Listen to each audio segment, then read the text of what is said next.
Today we are going to talk about de-dollarization, but not just any dollar, the US dollar. US dominance is ending and the US economy is faltering, is what people are saying. But what is de-dollarization? De-dollarization is the decline of the United States dollar as the world's most dominant reserve currency. It implies less people are using the dollar. The issue with the downfall of the US dollar through de-dollarization is that a lot of this armageddon nonsense hinges on the dollar losing popularity among its user base. The US dollar has been used by countries as a way to purchase oil for years. Central banks across the world hold reserves of the US dollar to protect against sudden declines in the value of their own local currencies. According to Bloomberg, the dollar accounted for 88% of all international transactions. Everyone and every country wants the US dollar. It's one of the world's most liquid financial markets. There is no end of people who want US bonds and US dollars. That is why the American government continues to raise its debt ceiling and spending without too many consequences. There has always been phases where the countries and media have warned about the possible downfall of the US dollar, but it has never happened, at least not yet. So why is this time so different? Why is there a renewed interest in de-dollarization? All this started with the Russian invasion of Ukraine. The US government, appalled by the move, decided they had to stop the Russian advance no matter what the cost. By stifling Russian geopolitical ambitions, the US exposed its own iron grip on its own geopolitical ambitions, which most countries already knew by then. The US has always weaponized the dollar through its sanctions. They've done this a few years ago with their massive sanctions against China during the Trump administration. The Russian sanctions were just the most recent high-profile move that was highly publicized. It hammered in a reality where the US might, if provoked, be capable of taking away control of the US dollars belonging to said country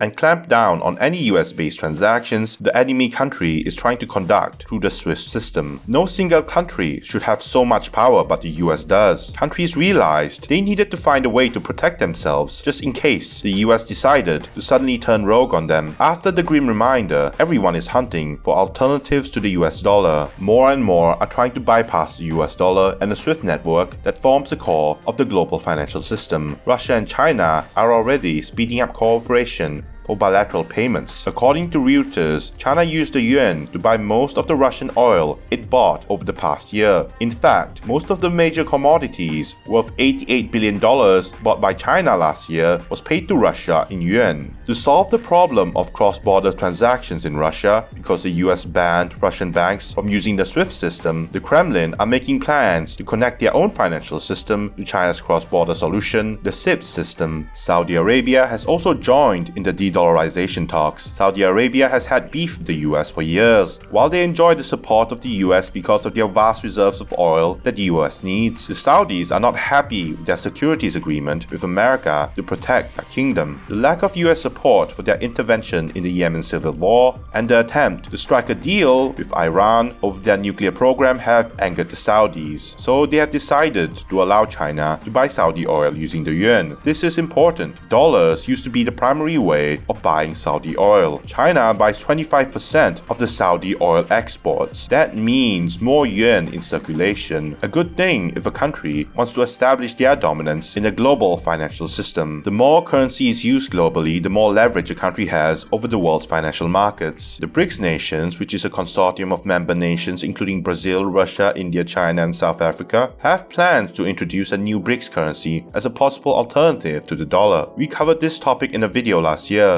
The Chinese yuan is picking up steam in international markets. In the most recent example, when Argentina faced a dire currency crisis again because the Argentinian peso melts like ice in the Saharan desert, the country of Argentina actually began allowing people to deposit the Chinese yuan into their banks. There was no nudging or geopolitical machinations by China. The Argentinian government did this on their own volition. It just goes to show which alternative currency a struggling government would turn to if they face a shortage in US dollars. You can see it's not just countries with a horrible human track record that are thinking of de-dollarization. Now, imagining a world where Russia and China's currencies becoming the dominant reserve currency is hard. China's own currency, the yuan, faces problems with adoption on the world stage because not many want to buy Chinese bonds. There are other downsides to the Chinese yuan. China's bid to overtake the dollar through their ties to Moscow have come back to bite at them. If anyone tried to buy China bonds, it might put them in the crosshairs of international sanctions triggered by Russia's invasion of Ukraine, so countries and institutions are wary of hoarding the Chinese yuan. According to the IMF, the dollar makes up 60% of global foreign exchange reserves. The euro accounts for a respectable 20% of global reserves, while China only accounts for a measly 2.5% of those reserves. The US dollar dominance isn't really at risk. Countries are trying to diversify their holdings, sure.